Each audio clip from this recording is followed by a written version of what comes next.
ബിസ്മില്ലാഹിർ റഹ്മാനിർ റഹീം അൽഹംദുലില്ലാഹി റബ്ബിൽ ആലമീൻ വസ്സലാത്തു വസ്സലാമു അലാ സയ്യിദുൽ മുർസലീൻ വഅലാ ആലിഹി വസഹ്ബിഹി അജ്മഈൻ വബഅദ്. പ്രിയമുള്ളവരെ, നമ്മൾ ശാസ്ത്രം, സാങ്കേതിക വിദ്യ നമ്മുടെ ജീവിതത്തിൽ നിന്നും ഒഴിച്ചുകൂടാനാവാത്ത രണ്ട് സംഭവങ്ങളാണ്.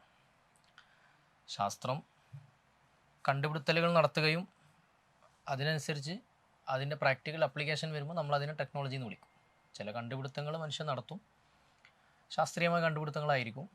അതിനെ മനുഷ്യൻ്റെ കൺവീനിയൻസിനനുസരിച്ച് ഉപയോഗിക്കാൻ പറ്റുന്ന ആ ഒരു പ്രാക്ടിക്കൽ ലെവലിലേക്ക് വരുമ്പോൾ നമ്മളതിനെ ടെക്നോളജി എന്ന് വിളിക്കും. അപ്പോൾ യഥാർത്ഥത്തിൽ ടെക്നോളജി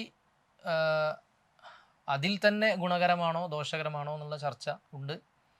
അതേസമയം അത് ഉപയോഗിക്കുന്നതിനനുസരിച്ചാണോ ഗുണവും ദോഷവും തീരുമാനിക്കപ്പെടുന്നത് എന്നുണ്ട്. കാരണം രണ്ട് വിധം ചർച്ചകളുണ്ട്. ഇപ്പോൾ മുസ്ലിം പണ്ഡിതന്മാരും മറ്റേത് മേഖലയിലുള്ള പണ്ഡിതന്മാരും ശാസ്ത്രം, സാങ്കേതിക വിദ്യ എന്നൊക്കെ പറഞ്ഞാൽ നമ്മളെ എങ്ങനെയാണ് ഇതിനെ യൂസ് ചെയ്യുന്നത് അതിനനുസരിച്ചിരിക്കും. ഇപ്പോൾ കത്തി കൊണ്ട് ആളെ കൊല്ലാം, ആപ്പിൾ മുറിക്കാം എന്ന് പറയുന്നത് പോലെ. പക്ഷേ യഥാർത്ഥത്തിൽ ആധുനിക ടെക്നോളജി അതിനൊരു ആപ്ലിക്കേഷൻ എങ്ങനെയാണ് നടന്നിട്ടുള്ളത് എന്ന് നമ്മൾ കുറച്ച് ആഴത്തിൽ മനസ്സിലാക്കേണ്ടതുണ്ട്. ടെക്നോളജിയെ സംബന്ധിച്ചിടത്തോളം അത് ഉപയോഗിക്കുന്ന ആൾക്കനുസരിച്ചിരിക്കും എന്ന് മാത്രമല്ല, ഏത് ഫിലോസഫി അടിസ്ഥാനത്തിലാണ് അത് വികസിപ്പിച്ചിട്ടുള്ളത് അതിനനുസരിച്ചിരിക്കും. അങ്ങനെ ഒരു പ്രശ്നം കൂടെ ഉണ്ട്.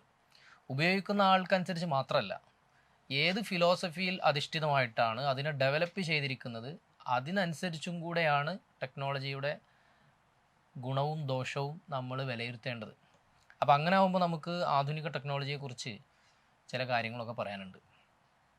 നമ്മൾ പലപ്പോഴും നമുക്ക് അറിയാവുന്ന കാര്യങ്ങളാണ്. ഇപ്പോൾ നമ്മൾ സോഷ്യൽ മീഡിയയുടെ ഒരു പ്രവർത്തന രീതി എടുത്തു നോക്കൂ. അതിൻ്റെ അൽഗോരിതം പ്രവർത്തിച്ചുകൊണ്ടിരിക്കുന്നത് മനുഷ്യന്മാരെ നന്നാക്കാനൊന്നും അല്ലല്ലോ. അതിൻ്റെ അൽഗോരിതം ഡിസൈൻ ചെയ്യപ്പെട്ടുള്ളത് എങ്ങനെ കൂടുതൽ ആളുകളിലേക്ക് എത്തിക്കാം, എങ്ങനെ കൂടുതൽ ആളുകളെ മൊബൈലിൽ നിർനിമേഷരായി ഇരുത്താം, പരമാവധി സമയം ഇരുത്താം എന്നതാണ്. അതിനനുസരിച്ച് സോഷ്യൽ മീഡിയയുടെ അതിലെ ഫേസ്ബുക്കിൻ്റെ ഓണർക്കും അതുപോലെ ഇൻസ്റ്റാഗ്രാമിൻ്റെ ഓണർക്കും യൂട്യൂബിൻ്റെ ഓണർക്കൊക്കെ പരസ്യ കമ്പനികൾ പണം കൊടുക്കുകയും ഈ പരസ്യ കമ്പനികൾ അവരുടെ പരസ്യങ്ങൾ ഉപഭോക്താക്കളായ നമുക്ക് തരികയും നമ്മളത് കണ്ടുകൊടുക്കുകയും നമ്മുടെ സമയം അവർക്ക് വേണ്ടി നമ്മൾ സ്പെൻഡ് ചെയ്യുകയും അതിനനുസരിച്ച് അവർ ലാഭം ഉണ്ടാക്കുകയും ചെയ്യുന്നു എന്നുള്ളതാണ്. അപ്പോൾ നമ്മളിപ്പോൾ ഒരു ഡിഗ്രി പഠിക്കുന്ന ഒരു കുട്ടി, അല്ലെങ്കിൽ ഒരു PG പഠിക്കുന്ന ഒരാൾ, അല്ലെങ്കിൽ മറ്റേതെങ്കിലും ഒരു ഉന്നത വിദ്യാഭ്യാസം ചെയ്യുന്ന ആൾ, അയാൾ ഇരുന്നിട്ട് ഒരു കോമഡി ഇങ്ങനെ കാണാൻ സങ്കല്പിച്ചോളൂ. അയാൾ ഒരു കോമഡി ഇഷ്ടപ്പെടുന്ന ആളാണ്. അയാൾ കോമഡി വീണ്ടും വീണ്ടും കണ്ടുകൊണ്ടിരുന്നാൽ ഈ അൽഗോരിതം ഒരിക്കലും ചിന്തിക്കുന്നില്ല ഇയാൾ കുറച്ചൊരു വിദ്യാഭ്യാസമുള്ള ആളൊക്കെ ആണല്ലോ, അപ്പോൾ കുറച്ചൊരു ലോകവിവരവും കുറച്ച് നല്ല പുതിയ അപ്ഡേറ്റ്സൊക്കെ ഇയാൾക്ക് കൊടുത്തേക്കാം എന്ന് ഈ അൽഗോരിതം ചിന്തിക്കുന്നില്ല. മറിച്ച് ഇയാൾ കോമഡിയാണ് കാണുന്നുണ്ടെങ്കിൽ ഇയാൾക്ക് കോമഡി തന്നെ കൊടുക്കുകയാണ് ചെയ്യുക. അപ്പോൾ ഇങ്ങനെയാണ് ഇതിൻ്റെ അൽഗോരിതം പ്രവർത്തിച്ചുകൊണ്ടിരിക്കുന്നത്. അതുകൊണ്ട് തന്നെ മനുഷ്യന്മാരെ നന്നാക്കാൻ വേണ്ടിയിട്ടല്ല. പക്ഷേ it could have been designed in another വേ. ഇത് വേറെ രീതിയിൽ ഡിസൈൻ ചെയ്യാമായിരുന്നു എന്ന് അഭിപ്രായപ്പെട്ട ഒരുപാട് ശാസ്ത്രജ്ഞന്മാർ, ഒരുപാട് ടെക്നോളജിയുടെ ഫീൽഡിലുള്ള ആളുകളുണ്ട്. ട്രിസ്റ്റൻ ഹാരിസിനെ പോലെ, എലി പാരിസറെ പോലെയൊക്കെയുള്ള പല ആളുകളുണ്ട്. അപ്പോൾ എങ്ങനെ മറ്റൊരു രീതിയിൽ ഡിസൈൻ ചെയ്യാം, ഒരു 5 കോമഡിയൊക്കെ കൊടുത്തു കഴിഞ്ഞാൽ പിന്നെ കുറച്ച് നല്ല കണ്ടൻറ്റ് കൊടുത്തിട്ട് മനുഷ്യന്മാരെ നന്നാക്കാം, അങ്ങനെ അത് ഡിസൈൻ ചെയ്യാവുന്നതാണ്. അതുപോലെ ചില ആളുകൾ അശ്ലീലം കാണുന്നവരുണ്ട്. കുറച്ചൊക്കെ അശ്ലീലം പോയി കഴിഞ്ഞാൽ ഇനി ഇത് മതി, ഈ മനുഷ്യനെ സംബന്ധിച്ചിടത്തോളം ഇയാളുടെ മാനസികമായ സന്തുലിതത്വത്തിന് വേണ്ടിയിട്ട് കുറച്ച് നല്ല കണ്ടൻറ്റ് കൊടുക്കാം എന്ന് എൻജിനീയർമാർ ബോധപൂർവം തീരുമാനിക്കുകയും അതിനനുസരിച്ച് അതിൻ്റെ അൽഗോരിതത്തെ സെറ്റ് ചെയ്യുകയും ചെയ്യാം. പക്ഷെ അങ്ങനെയല്ല അത് ഡിസൈൻ ചെയ്യപ്പെട്ടുള്ളത്. അതിൻ്റെ അർത്ഥം ആ ടെക്നോളജിയുടെ പിന്നിലെ ഫിലോസഫി അത് മനുഷ്യരെ പരമാവധി സുഖിപ്പിക്കുകയും അതിലൂടെ ലാഭമുണ്ടാക്കുകയും ചെയ്യുക എന്നുള്ളതാണ്. അതുകൊണ്ടാണല്ലോ ഇതിങ്ങനായി പോയത്. അപ്പോൾ നമ്മൾ ടെക്നോളജി എന്ന് പറയുമ്പോൾ ഇറ്റ്സ് ഫോർ ഹ്യൂമൻ കൺവീനിയൻസ് എന്നുള്ള ഒരു വളരെ നിസ്സാരമായിട്ട്, വളരെ സിമ്പിൾട്ടൺ ആയിട്ട് നമ്മളതിനെ സ്വീകരിക്കരുത്. കുറച്ചൊക്കെ ക്രിട്ടിക്കലി ഇതിനെ അപ്രോച്ച് ചെയ്യേണ്ടതുണ്ട്. അത് ഏത് മതക്കാരാണെങ്കിലും പൊതുവെ മനുഷ്യന്മാർ അങ്ങനെയാണ് അതിനെ സ്വീകരിക്കേണ്ടത്. ഇപ്പോൾ നമ്മൾ ടെക്നോളജി, സയൻസ് എന്നൊക്കെ പറയുമ്പോൾ സയൻസിൻ്റെ തന്നെ ആധുനിക ശാസ്ത്രം 18-19 നൂറ്റാണ്ടിലൊക്കെ അതിൻ്റെ ടെക്നോളജിയുടെ വല്ലാത്ത അപ്ലിക്കേഷൻ ലെവൽ വരികയും ശാസ്ത്രം മനുഷ്യരുടെ ജീവിതം ഒന്നാകെ മാറ്റിമറിക്കുകയും ചെയ്തൊരു കാലഘട്ടമാണ് 17, 18, 19. നമ്മളിപ്പോൾ ഈ നൂറ്റാണ്ട് വരെയുള്ള കാലം, ഇപ്പോൾ AI വന്നു. അപ്പോൾ കൊളോണിയൽ ആധുനികതയ്ക്ക് വേണ്ടി ആധുനിക ശാസ്ത്രം എങ്ങനെയാണ് പണിയെടുത്തത് എന്നുള്ള ഒരു കൗതുകകരമായൊരു സംഭവമുണ്ട്. അതിനെക്കുറിച്ച് യുവാൽ ഹരാരിയൊക്കെ എഴുതിയിട്ടുണ്ട്. യുവാൽ ഹരാരി തൻ്റെ സാപ്പിയൻസിൽ പറയുന്നത്, For modern Europeans, building an empire was a scientific project. While setting up A scientific discipline was an imperial project. അത് നോക്കൂ, അത് തമ്മിലുള്ള ബന്ധം. ഒരു പുതിയ സയൻറ്റിഫിക് പ്രോജക്റ്റ് ലോഞ്ച് ചെയ്യുക എന്ന് പറഞ്ഞാൽ അതൊരു ഇമ്പീരിയൽ പ്രൊജക്റ്റായിരുന്നു. പുതിയൊരു ഇമ്പീരിയൽ പ്രൊജക്റ്റ്, എല്ലാ ഇമ്പീരിയൽ പ്രൊജക്റ്റും സയൻറ്റിഫിക് പ്രോജക്റ്റും ആയിരുന്നു എന്നുള്ള. അപ്പോൾ സയൻസിനെ കൊളോണിയലിസം ഉപയോഗിച്ചത് എന്തിനാണ്? കൊളോണിയൽ താല്പര്യങ്ങൾക്ക് വേണ്ടിയിട്ടാണ്. അപ്പോൾ സയൻസ് ടെക്നോളജി എന്നൊക്കെ പറയുമ്പോൾ അത് ഉപയോഗിക്കുന്ന ആളുകളുടെ ഫിലോസഫി കൂടെ അതിൽ പ്രകടമാകും. അപ്പോൾ ആരാണ് അതിനെ വളർത്തിയെടുത്തത്, അതിനെ എൻറിച്ച് ചെയ്ത് കൊണ്ടുവന്നത്, അവരുടെ ഫിലോസഫി അതിൽ പ്രകടമാകും. അപ്പോൾ ഇതേ ടെക്നോളജിയെ മറ്റൊരു ഫിലോസഫിയിൽ അധിഷ്ഠിതമായിട്ട് രൂപപ്പെടുത്താവുന്നതാണ്. പക്ഷെ നിലവിൽ അങ്ങനെ രൂപപ്പെടുത്തപ്പെട്ടിട്ടില്ല. അതിനുള്ള മുറവിളികൾ നടന്നുകൊണ്ടിരിക്കുന്നു എന്നുള്ളത് മറ്റൊരു കാര്യം. ഇപ്പോൾ യുദ്ധങ്ങളിൽ ടെക്നോളജി ഉപയോഗിക്കുന്നതിനെക്കുറിച്ച് പറയുന്നത് നോക്കൂ. ഇന്നിപ്പോൾ യുദ്ധങ്ങൾ നടക്കുന്നുണ്ട്. പ്രീ മോഡേൺ പീരീഡിൽ യുദ്ധങ്ങളൊക്കെ ഇത്ര ടെക്നോളജി ഡിപ്പെൻഡൻ്റ് ആയിരുന്നില്ല. കുറച്ചുകൂടെ ഓർഗനൈസേഷനിലായിരുന്നു. യുദ്ധതന്ത്രങ്ങൾ, ഒളിയിടങ്ങൾ, ചതിപ്രയോഗങ്ങൾ, അതുപോലെ ആളുകളെ ഡിപ്ലോയ് ചെയ്യുന്ന രീതികൾ, ഇതൊക്കെ വെച്ചിട്ടായിരുന്നു യുദ്ധത്തിൻ്റെ വിജയപരാജയങ്ങളൊക്കെ തീരുമാനിക്കപ്പെട്ടിരുന്നത്. പക്ഷേ പിന്നീട് അത് എന്തായി മാറി? ടെക്നോളജിക്കൽ യുദ്ധങ്ങളായി മാറി. അപ്പോൾ ടെക്നോളജിയുടെ ചെറിയ മാർഗങ്ങൾ ഉപയോഗിച്ച് മാക്സിമം ആളുകളെ എങ്ങനെ കൊല്ലാം എന്നതിനനുസരിച്ചായി പിന്നീടുള്ള വികാസങ്ങളൊക്കെ. അപ്പോൾ ഈ മിലിറ്ററി ടെക്നോളജി എന്നുള്ള സംഭവം അതൊരു റീസെൻറ്റ് ഫിനോമിനൺ ആണ്. ടെക്നോളജി പരമാവധി ആളെ കൊല്ലാൻ ഉപയോഗിക്കുക എന്നുള്ളത് 19ാം നൂറ്റാണ്ട് വരെ വലിയൊരളവോളം യുദ്ധങ്ങൾക്ക് ഒരു ഓർഗനൈസേഷണൽ സ്വഭാവം ഉണ്ടായിരുന്നു. മനുഷ്യന്മാരുടെ സംഘാടനവുമായി ബന്ധപ്പെട്ട ഒരു സ്വഭാവം ഉണ്ടായിരുന്നു എന്ന് യുവാൽ ഹരാരി എഴുതിയിട്ടുണ്ട്. അപ്പോൾ ടെക്നോളജിയുടെ അതിപ്രസരം യുദ്ധങ്ങളിലേക്കും മനുഷ്യരെ കൊല്ലുന്നതിലേക്കും എങ്ങനെ എത്തുന്നു എന്നുള്ളതിൻ്റെ ഒരു ചിന്തയാണ് നമ്മൾ പറഞ്ഞുകൊണ്ടിരിക്കുന്നത്. അതുകൊണ്ട് തന്നെ ഈ ശാസ്ത്രീയ വിപ്ലവവും അതുപോലെ സാമ്രാജ്യത്വവും തമ്മിൽ അഭേദ്യമായ ബന്ധമുണ്ട് എന്ന് യുവൽ ഹരാരി സാപ്പിയൻസിൽ എഴുതുന്നത് കാണാം. ശാസ്ത്രീയ വിപ്ലവവും അതുപോലെ ഇമ്പീരിയൽ പ്രോജക്റ്റുകളും സാമ്രാജ്യത്വ താല്പര്യങ്ങളും തമ്മിൽ കാര്യമായി ബന്ധമുണ്ടായിരുന്നു. അപ്പോൾ സാമ്രാജ്യത്വ താല്പര്യങ്ങൾക്ക് വേണ്ടി ഇതിനെ ഉപയോഗിച്ചു. സാമ്രാജ്യത്വ താല്പര്യങ്ങളുടെ ഫിലോസഫിക്ക് അനുസരിച്ച് അതിൽ അടിസ്ഥാനപ്പെടുത്തിയിട്ട് ടെക്നോളജി രൂപപ്പെടുത്തപ്പെടുകയും വികസിപ്പിക്കപ്പെടുകയും ചെയ്തു എന്നുള്ളതാണ് ശരി. അപ്പോൾ ഇത് യാദൃശ്ചികമല്ലേ എന്ന് നമ്മൾ ചിന്തിച്ചേക്കാം. ഇത് തീർത്തും അങ്ങനെ യാദൃശ്ചികമല്ല. ഈ ശാസ്ത്രം, സാങ്കേതിക വിദ്യ എന്നതിനെ എങ്ങനെ സമീപിക്കണം എന്ന വിഷയത്തിൽ ആധുനിക ശാസ്ത്രത്തിനും അതിൻ്റെ ദാർശനിക ചിന്തകർക്കൊക്കെ ഒരു നയം ഉണ്ടായിരുന്നു. ഉദാഹരണം ഫ്രാൻസിസ് ബേക്കൺ 1620 പറഞ്ഞത് നോളജ് ഈസ് പവർ എന്നുള്ളതാണ്. അദ്ദേഹം പറഞ്ഞത് the real test of knowledge is not whether it is true but whether it empowers us. ശാസ്ത്രത്തിൻ്റെ ഒരു യഥാർത്ഥ അതിൻ്റെ റിയൽ പവർ എന്ന് പറഞ്ഞാൽ, അതിൻ്റെ ശരിയായ ഒരു ശക്തി എന്ന് പറഞ്ഞാൽ അത് ശരിയാണോ അല്ലേ എന്നതിനപ്പുറം അത് നമ്മളെ എംപവർ ചെയ്യുന്നുണ്ടോ എന്നുള്ളതാണ്. പ്രകൃതിക്ക് മേൽ ആധിപത്യം ചെലുത്താൻ മനുഷ്യനെ പ്രാപ്തനാക്കുന്നുണ്ടോ എന്നുള്ളതാണ് ശാസ്ത്രം ഗുണകരമാണോ അല്ലേ എന്നതിൻ്റെ ഒരു മാനദണ്ഡം. ശാസ്ത്രം പ്രകൃതിയെ ചൂഷണം ചെയ്താൽ അതൊന്നും വിഷയമല്ല. പ്രകൃതിക്ക് മേൽ മനുഷ്യൻ എന്ത് ചെയ്യണം? ആധിപത്യം ചെലുത്താൻ മനുഷ്യനെ പ്രാപ്തനാക്കണം, അത്രയേ ഉള്ളൂ. അപ്പോൾ ഈ ഒരു ഫിലോസഫി പ്രകാരം ശാസ്ത്രീയ സാങ്കേതിക മുന്നേറ്റങ്ങൾ ഉണ്ടായിക്കഴിഞ്ഞാൽ അതെങ്ങനെയായിരിക്കും? അതിൻ്റെ ഒരു പരിണിത ഫലം നമ്മളൊന്ന് കണ്ടുകൊണ്ടിരിക്കുകയാണ്. പല അർത്ഥത്തിലും പ്രകൃതിയോടുള്ള പെരുമാറ്റത്തിലും മനുഷ്യരോടുള്ള പെരുമാറ്റത്തിലും അതുപോലെ ന്യൂനപക്ഷങ്ങൾ, അതുപോലെ കോളനിവൽക്കരിക്കപ്പെടുന്ന മനുഷ്യജീവിതങ്ങൾ, അവരോടൊക്കെയുള്ള പെരുമാറ്റത്തിലും നമുക്കിത് കാണാൻ പറ്റുന്നുണ്ട്. അതിൽ യുവൽ ഹരാരിയൊക്കെ ഈ വിഷയത്തിൽ പറയുന്ന ഒരു രസകരമായ ഉദാഹരണമുണ്ട്. യുവൽ ഹരാരിയെ തന്നെ പറയാൻ കാരണം ഒരു മുസ്ലിം പണ്ഡിതൻ എന്നതിൽ നിന്നും മാറി ശാസ്ത്ര സാങ്കേതിക വിദ്യയോട് എങ്ങനെ ഇസ്ലാമിക പാരമ്പര്യം പ്രതികരിച്ചു, അല്ലെങ്കിൽ മതപാരമ്പര്യങ്ങൾ എങ്ങനെ പ്രതികരിക്കുന്നു എന്നത് പറയുന്നതിന് മുന്നോടിയായിട്ട് ഏറ്റവും റീസെൻ്റ്ലി സെലിബ്രേറ്റ് ചെയ്യപ്പെട്ട ഒരു മനുഷ്യ ചരിത്രത്തിൻ്റെ ആഖ്യാതാവ് എന്ന രീതിയിൽ, അത് തന്നെ പോപ്പുലർ ലാംഗ്വേജിൽ എഴുതിയ ആഖ്യാതാവ് എന്ന രീതിയിൽ യുവൽ ഹരാരിയെ കൂടുതൽ എക്സ്റ്റെൻസീവ്ലി പറയുന്നു എന്നേ ഉള്ളൂ. മറ്റു കാരണമൊന്നും അതിനില്ല. ഏതായാലും അദ്ദേഹം പറയുന്നത് ഈ വെടിമരുന്ന് ചൈനയിലാണ് കണ്ടെത്തിയത്.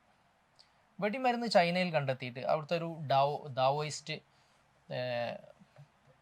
കാലത്ത് ജീവിച്ച ഒരു ആൽക്കമിസ്റ്റാണ് വെടിമരുന്ന് കണ്ടെത്തിയത്. അപ്പോൾ അവരതിനെ മെയിനായിട്ട് പടക്കങ്ങൾക്ക് വേണ്ടിയിട്ടൊക്കെയാണ് വെടിമരുന്ന് ഉപയോഗിച്ചിരുന്നത്. അവർക്ക് മറ്റു വയലൻസുമായി ബന്ധപ്പെട്ട ലക്ഷ്യങ്ങൾ ഉണ്ടായിരുന്നില്ല. ഈ മംഗോൾ ഇൻവേഷൻ, മംഗോൾ കടന്നാക്രമണം, അധിനിവേശം ചൈനയിലെ സോങ് സാമ്രാജ്യത്തെ തകർത്ത് തരിപ്പണമാക്കി, തോൽപ്പിച്ച് കളഞ്ഞപ്പോൾ ചൈനക്കാർ ഒരിക്കലും ഒരു മാൻഹാട്ടൻ പ്രൊജക്റ്റ് ലോഞ്ച് ചെയ്തില്ല എന്ന് യുവാൽ ഹരാരി എഴുതുന്നത് കാണാം. മാൻഹാട്ടൻ പ്രൊജക്റ്റ് എന്ന് പറയുമ്പോൾ നമുക്കറിയാം, ഹിരോഷിമയിലും നാഗസാക്കിയിലൊക്കെ അണുബോംബിട്ടൊരു പ്രൊജക്റ്റാണല്ലോ മാൻഹാട്ടൻ പ്രൊജക്റ്റ്. ഇങ്ങനെ പ്രൊജക്റ്റ് ലോഞ്ച് ചെയ്തില്ല എന്ന് പറഞ്ഞാൽ അവരുടെ കയ്യിലുണ്ടായിരുന്ന വെടിമരുന്ന് എന്ന ടെക്നോളജി ഉപയോഗിച്ച് കൂടുതൽ പേരെ കുറഞ്ഞ സമയം കൊണ്ട് എങ്ങനെ നശീകരിക്കാം, എങ്ങനെ നശിപ്പിച്ചു കളയാം എന്ന ഒരു ഗവേഷണം അവരുടെ ഭാഗത്തു നിന്നും ഉണ്ടായില്ല. മറിച്ച് യുദ്ധം എന്ന് പറയുന്നത് അന്നും മനുഷ്യർ തമ്മിലുള്ള ഒരു മനുഷ്യരുടെ ശൗര്യങ്ങൾ തമ്മിൽ കോർക്കുന്ന ഒരു പ്രക്രിയ മാത്രമായിരുന്നു. മാത്രം എന്നത് അത്ര കൃത്യമാവില്ലെങ്കിലും പ്രീഡോമിനൻ്റ്ലി അങ്ങനെ ആയിരുന്നു, മെയിൻലി അങ്ങനെ ആയിരുന്നു. എന്നിട്ട് അദ്ദേഹം പറയുന്നു 600 വർഷം കഴിഞ്ഞതിന് ശേഷമാണ് ഒരു ടർക്കിഷ് പീരങ്കി ഇസ്തംബൂളിൻ്റെ കോട്ടകൾ തകർക്കാൻ, കോൺസ്റ്റാന്റിനോപ്പിളിൻ്റെ കോട്ടകൾ തകർക്കാൻ വേണ്ടിയിട്ട് അത് ഉപയോഗിച്ചത്. പക്ഷേ ഐൻസ്റ്റൈൻ E=mc² കണ്ടെത്തി 40 വർഷം തികയുമ്പോഴേക്കും ആധുനികതയിൽ ഒരു മാൻഹാട്ടൻ പ്രൊജക്റ്റ് ഓണായി എന്ന് അദ്ദേഹം എഴുതുന്നത് കാണാം. അപ്പോൾ ഹിരോഷിമയിലും നാഗസാക്കിയിലും ബോംബ് വർഷിച്ചു എന്ന് എഴുതുന്നത് കാണാം. അപ്പോൾ ആധുനികത ടെക്നോളജിയെ എത്രയും പെട്ടെന്ന് വയലൻസിന് വേണ്ടി ഉപയോഗിച്ചു. പൂർവാധുനികതയിൽ അത് സംഭവിച്ചിട്ടില്ല എന്നാണ് അദ്ദേഹം ഉദ്ദേശിച്ചത്. അത് തീർത്തും യാദൃശ്ചികമല്ല എന്നാണ് നമ്മൾ മനസ്സിലാക്കുന്നത്. കാരണം അതിൻ്റെ പിന്നിൽ ഒരു ഫിലോസഫി ഉണ്ട്. ആ ഫിലോസഫി ഞാൻ നേരത്തെ പറഞ്ഞതാണ്. പ്രകൃതിക്ക് മേലും മനുഷ്യൻ്റെ ലാഭം അടിസ്ഥാനമാക്കിയും എങ്ങനെ ചുറ്റുപാടുകളെ കീഴടക്കാം എന്നത് അടിസ്ഥാന ലക്ഷ്യമാകുമ്പോൾ തീർച്ചയായിട്ടും എന്ത് സംഭവിക്കും? ടെക്നോളജിയെ അതിനനുസരിച്ച് ദുരുപയോഗം ചെയ്യുന്ന സ്വഭാവം മനുഷ്യർക്കുണ്ടാവും. ഇന്നും അതാണ് സംഭവിച്ചുകൊണ്ടിരിക്കുന്നത്. അതിപ്പോൾ മാൻഹാട്ടൻ പ്രൊജക്റ്റിൻ്റെ വിഷയത്തിലും ഇമ്പീരിയലിസത്തിൻ്റെ വിഷയത്തിലും മാത്രമല്ല, നമ്മുടെ ജീവിതത്തിൽ തന്നെ എടുത്തു നോക്കിയാൽ, സോഷ്യൽ മീഡിയ അടക്കമുള്ള ഉദാഹരണങ്ങൾ എടുത്തു നോക്കിയാൽ നമുക്കത് കാണാൻ കഴിയും. ഈ ടെക്നോളജീൻ്റെ ടിലിയോളജി എന്ന് നമ്മൾ പറയാം, അതിൻ്റെ ടിലോസ്, അതിൻ്റെ ലക്ഷ്യം എന്താണ് എന്നിടത്താണല്ലോ ഇപ്പോൾ ഈ ചർച്ച കിടക്കുന്നത്. അപ്പോൾ ആധുനികതയെ വിമർശിച്ച ചില പണ്ഡിതരുണ്ട്. ഇപ്പോൾ William Morris, John Ruskin, Ivan ഇല്ലിച്ചിനെ പോലുള്ള റാക്ക് എലൂൾ, അങ്ങനെയൊക്കെ പോലുള്ള കുറച്ച് ചില ആളുകളുണ്ട്. 19ാം നൂറ്റാണ്ടിലും 20ാം ഒക്കെ ജീവിച്ച ആളുകളുണ്ട്. അവരൊക്കെ പറഞ്ഞത്, ഇല്ലിച്ചിൻ്റെ ഒരു രസകരമായ ഒരു ഉദാഹരണമുണ്ട്. അമേരിക്കയിൽ ഉപയോഗിക്കുന്ന വാട്ടർ ക്ലോസറ്റ്, ഇപ്പോൾ പഴയ കാലങ്ങളിലൊന്നും വാട്ടർ ക്ലോസറ്റ് ഇല്ല, വെള്ളം അങ്ങനെ ഫ്ലഷ് ചെയ്ത് കളയുന്ന വാട്ടർ ക്ലോസറ്റുകൾ ഇല്ലാത്ത കാലം, ആവശ്യമുള്ള വെള്ളം മാത്രം എടുത്തുകൊണ്ടുപോയി മനുഷ്യൻ ഉപയോഗിച്ചിരുന്നൊരു കാലം ഉണ്ടായിട്ടുണ്ട്. അപ്പോൾ അമേരിക്കക്കാർ ഉപയോഗിക്കുന്ന വാട്ടർ ക്ലോസറ്റ് ലോകത്തുള്ള എല്ലാ രാജ്യക്കാരും എല്ലാ മനുഷ്യന്മാരും ഉപയോഗിക്കുകയായിരുന്നുവെങ്കിൽ ഭൂമിയിലെ ജലലഭ്യതയുടെ താളം അത് തെറ്റിക്കുമായിരുന്നു എന്ന് ഇല്ലിച്ച് പറയുന്നു. ഇവാൻ ഇല്ലിച്ച് എന്ന ആധുനികതയുടെ വിമർശകൻ, ആധുനിക നാഷണൽ സ്റ്റേറ്റുമായി ബന്ധപ്പെടുത്തിയ, അതുപോലെ ക്യാപിറ്റലിസവുമായി ബന്ധപ്പെടുത്തിയൊക്കെയുള്ള ലോകക്രമത്തെ വിമർശിക്കുന്ന ഒരു ബുദ്ധിജീവി പറയുന്നതായിട്ട് ഹുസൈൻ നസ്ർ രേഖപ്പെടുത്തിയ കാണാം തൻ്റെ ഇസ്ലാം ആൻഡ് സയൻസ് എന്ന പുസ്തകത്തിൽ. അപ്പോൾ അദ്ദേഹം അതോട് ഉദ്ദേശിക്കുന്നത് എന്താണ്? ടെക്നോളജി മനുഷ്യനെ സുഖിപ്പിക്കാനുള്ളൊരു കാര്യമായി എന്ന രീതിയിൽ ആയിരിക്കാം. അത് നമ്മളതിന് യോജിക്കുന്നുണ്ടോ യോജിക്കുന്നില്ല എന്നുള്ളതല്ല. ടെക്നോളജിയുടെ വികാസത്തിലൂടെ ഉണ്ടാവുന്ന ഒരു എത്തിക്കൽ സൈഡ്, പ്രകൃതിയെ കീഴടക്കാം, അതുപോലെ മനുഷ്യർക്ക് ടെക്നോളജിയും പണവും കയ്യിലുള്ള മനുഷ്യർക്ക്, ടെക്നോളജിയും അതിലൂടെ ഉൽപ്പാദിപ്പിച്ച പണവും കയ്യിലുള്ള മനുഷ്യർക്ക് ആർഭാട ജീവിതം നയിക്കാൻ, പ്രകൃതിയെ ചൂഷണം ചെയ്യാം എന്നൊരു മനസ്ഥിതിയും എന്നൊരു ദർശനവും എന്നൊരു ഫിലോസഫിയും മനസ്സിലുണ്ടായ ആളുകളാണ് ടെക്നോളജി ഇങ്ങനെ ഉപയോഗപ്പെടുത്തുന്നത്. അതുകൊണ്ടാണ് നമ്മൾ നേരത്തെ ഫ്രാൻസിസ് ബേക്കനെ കുറിച്ച് പറഞ്ഞത്. അപ്പോൾ ഇതൊക്കെ വിശദമായിട്ട് ഹുസൈൻ നസ്ർ തൻ്റെ ഇസ്ലാമും ശാസ്ത്രവും മായി ബന്ധപ്പെട്ട ചിന്തകളിലൊക്കെ ഇതൊക്കെ പറഞ്ഞത് കാണാം.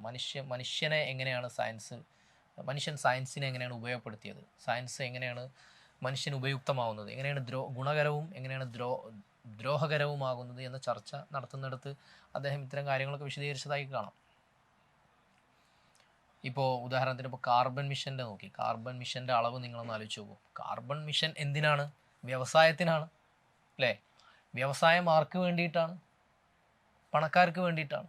അല്ലെങ്കിൽ വലിയൊരളവോളം ഈ മനുഷ്യൻ്റെ പ്രകൃതിയെ ചൂഷണം ചെയ്തും അല്ലാതെയുമുള്ള മനുഷ്യരുടെ വ്യാവസായിക ആവശ്യങ്ങൾക്ക് വേണ്ടിയിട്ടാണ്. പക്ഷേ അമേരിക്കയിൽ നിന്നും പോകുന്ന അല്ലെങ്കിൽ വികസിത രാജ്യങ്ങളിൽ നിന്നും പുറന്തള്ളപ്പെടുന്ന കാർബൺ എമിഷൻ ഇതേ അളവിൽ ഭൂമി മുഴുവനുമുള്ള എല്ലാ പട്ടിണി രാജ്യങ്ങളും ആഫ്രിക്കയിലെ റിമോട്ട് വില്ലേജുകളും ഒക്കെ ഇതേ അളവിൽ കാർബൺ എമിഷൻ പുറത്തേക്ക് വിടുകയാണെന്നുണ്ടെങ്കിൽ ഭൂമിയുടെ അവസ്ഥ എന്തായിരിക്കും? ഇതാണ് നേരത്തെ ഇവാൻ ഇല്ലിച്ചും പറഞ്ഞത്. അമേരിക്കയിൽ വാട്ടർ ക്ലോസറ്റിൽ ഉപയോഗിക്കുന്ന വെള്ളം ഇത് ഭൂമിയിലെ എല്ലാ മനുഷ്യരും അങ്ങനെ ഉപയോഗിക്കുക എന്നുണ്ടെങ്കിൽ ഭൂമിയുടെ ജലലഭ്യതയുടെ താളം തെറ്റുമായിരുന്നു എന്നാണ് അദ്ദേഹം പറഞ്ഞത്. അപ്പോൾ എങ്ങനെ ഉപയോഗിക്കണം, എന്തിനു വേണ്ടി ഉപയോഗിക്കണം, ടെക്നോളജി എന്തിന്, ടെക്നോളജി എങ്ങനെ, അത് വ്യാവസായിക അടിസ്ഥാനത്തിലാണോ, അത് മനുഷ്യൻ്റെ കൺവീനിയൻസിന് വേണ്ടിയിട്ടാണോ? മനുഷ്യൻ്റെ കൺവീനിയൻസിനാണ് ടെക്നോളജി എന്നാണ് പൊതുവേ നമ്മളൊക്കെ മനസ്സിലാക്കി വെച്ചിട്ടുള്ളത്. പക്ഷെ ഇന്ന് അതൊക്കെ കയ്യിൽ നിന്ന് പോയി. അത് സോഷ്യൽ മീഡിയയുടെ വിഷയത്തിലാണെങ്കിലും മീഡിയകളുടെ വിഷയത്തിലാണെങ്കിലും ഒക്കെ അത് കയ്യിൽ നിന്ന് പോയി. ഇറ്റ്സ് നോട്ട് സ്ട്രിക്ട്ലി ഫോർ കൺവീനിയൻസിൻ്റെ പിടുത്തം നിന്നൊക്കെ അത് പോയി. അത് മനുഷ്യരെ സുഖിപ്പിക്കുകയും അലസരാക്കുകയും സ്വന്തമായ ബബിളുകളിലേക്ക്, ഇക്കോ ചാമ്പർ എഫക്റ്റിലേക്കൊക്കെ ഒതുക്കുന്ന അവസ്ഥയിലേക്ക് പോയി. ഇക്കോ ചാമ്പർ എഫക്റ്റ് എന്ന് പറഞ്ഞാൽ നമ്മൾ സോഷ്യൽ മീഡിയയിൽ ഒരു പോസ്റ്റ് ഇടുന്നു, നമുക്ക് സമാനമായ മനസ്സുള്ള ആളുകളൊക്കെ അതിന് ലൈക്ക് അടിക്കുന്നു, അതിനോട് എൻഗേജ് ചെയ്യുന്നു, അതിന് റീച്ച് വരുന്നു. പക്ഷെ അതൊരു പാരലൽ യൂണിവേഴ്സായി മാറുന്നു. അതിൻ്റെ അപ്പുറത്ത് മറ്റൊരു ബബിൾ ഉണ്ട്. ആ ബബിളിൽ വേറെ കുറേ ആളുകൾ ജീവിക്കുന്നത്, ഇതിനെതിരെ അഭിപ്രായമുള്ള ആളുകൾ. ഈ രണ്ട് അഭിപ്രായങ്ങളും തമ്മിൽ ഇൻ്റഗ്രേറ്റ് ചെയ്യുകയോ അതിൽ നിന്നും ഒരു പുതിയ തീസിസ്, ഒരു സിന്തസിസ് ഉൽപ്പാദിപ്പിക്കപ്പെടുകയോ ഒന്നും ചെയ്യുന്നില്ല. മറിച്ച് ഈ സോഷ്യൽ മീഡിയ നമ്മെ നമ്മൾ പറഞ്ഞത് തിരിച്ചിങ്ങോട്ട് തന്നെ കേൾക്കുന്നു. ഇക്കോ ചാമ്പർ എഫക്റ്റിനകത്ത് തടഞ്ഞു നിർത്തിയിരിക്കുന്നു. എല്ലാവരും നമ്മുടെ അഭിപ്രായമാണെന്നുള്ള ഇല്യൂഷൻ നമുക്ക് ഉണ്ടാവുന്നു. യാഥാർത്ഥ്യം അതല്ലതാനും. അപ്പം ഈ ഒരു സാമൂഹികാവസ്ഥ, ഈ ഒരു മാനസികാവസ്ഥ, ഈ ഒരു ജീവിതക്രമത്തിലേക്ക് നമ്മളെ സോഷ്യൽ മീഡിയ നിഷ്കളങ്കമായി എത്തിക്കുകയാണ് എന്ന് നമുക്ക് ചിന്തിക്കാൻ കഴിയില്ല. അല്ലെങ്കിൽ ടെക്നോളജി നമ്മെ നിഷ്കളങ്കമായി എത്തിച്ചതാണ് എന്ന് നമുക്ക് ചിന്തിക്കാൻ കഴിയില്ല. മറിച്ച് നേരത്തെ പറഞ്ഞ ചില ഫിലോസഫിക്കൽ ചിന്തകളിൽ അടിസ്ഥാനപ്പെടുത്തിയിട്ട് ഇതിനെ വികസിപ്പിച്ചതുകൊണ്ടാണ് ഇതിങ്ങനായത്. അപ്പോൾ അതുകൊണ്ട് തന്നെ നമ്മൾ പറയാറുണ്ടല്ലോ, സോഷ്യൽ മീഡിയയിലല്ല യഥാർത്ഥ ജീവിതം, അതിന് പുറത്താണ്. പുറത്ത് ഇറങ്ങി മനുഷ്യരെ കാണണം എന്നൊക്കെ അതുകൊണ്ടാണ് നമ്മൾ പറയുന്നത്. നമ്മൾ മൊബൈലിനെ കുറിച്ച് നോക്കൂ. മൊബൈലിനെ കുറിച്ച് ഹുസൈൻ നസർ പറയുന്നൊരു കാര്യമുണ്ട്. മനുഷ്യർ അവരുടെ ഇന്നർ വേൾഡിലേക്ക്, ദൈവവുമായി സംസാരിക്കാനുള്ള പ്രൈവറ്റ് സ്പേസിലേക്ക് ഒതുങ്ങി ശാന്തിയോടെ ഇരിക്കാനുള്ള ആ ഒരു സാഹചര്യത്തെ സെൽഫോണുകൾ ഇല്ലാതാക്കി. മറിച്ച് അത് എക്സ്റ്റേണൽ വേൾഡിലേക്ക് എപ്പോഴും കണക്റ്റ് ചെയ്യാൻ മനുഷ്യനെ നിർബന്ധിച്ചു. മനുഷ്യനൊരു ഇന്നർ വേൾഡ് ഉണ്ട്, മനുഷ്യനൊരു അന്തർലോകമുണ്ട്.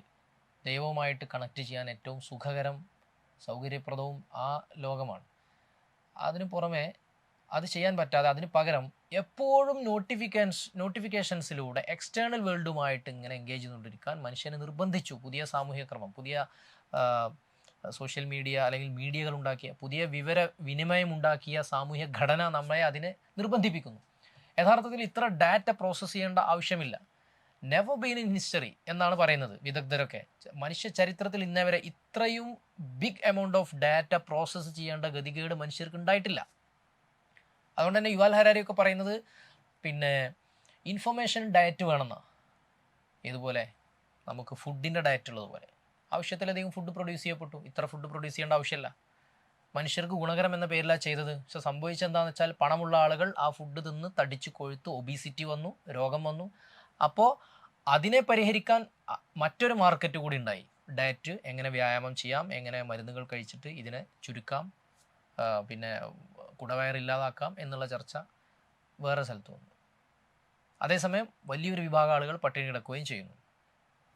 അപ്പം ടെക്നോളജി മനുഷ്യരെ എങ്ങനെ സ്വാധീനിക്കുന്നുള്ളൊരു എത്തിക്കൽ ക്വസ്റ്റ്യൻ ഉണ്ട്. ഇപ്പോൾ നമുക്ക് കാൽക്കുലേറ്റർ കണ്ടെത്തി മനുഷ്യനെ ചിന്തിക്കാനുള്ള ആ ഒരു ഏരിയ ചിന്തിക്കാനുള്ള ശേഷി നഷ്ടപ്പെട്ടു.